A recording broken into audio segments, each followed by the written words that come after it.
Hey everybody, what's up and welcome back to today's video guys. And today guys, I'm going to go and be showing you how to link your cart page in WooCommerce.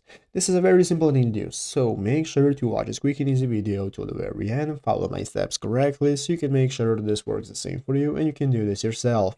But yeah guys, let's get straight into it. So the first thing you want to do is to go ahead and open up the official WordPress website right here at wordpress.com if you're not already, and after opening it up, you'll be greeted by the main page right in the upper right corner. You want to get started with logging into your account. So after logging in successful, you'll be greeted by this home page right here, right at the left side screen. You can get started with finding all the sections you can access, such as home, statistics, upgrades, and so on.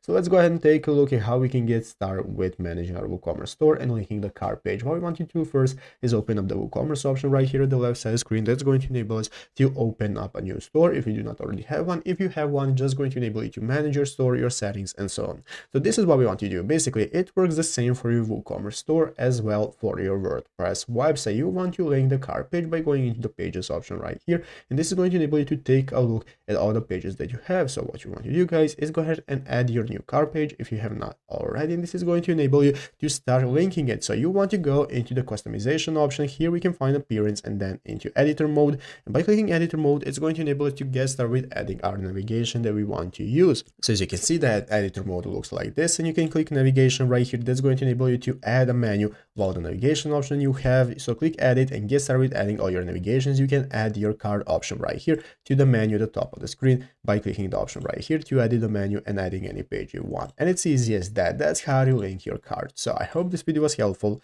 If it was, make sure to leave a like and subscribe to the channel. So guys, thanks for watching, take care, and bye.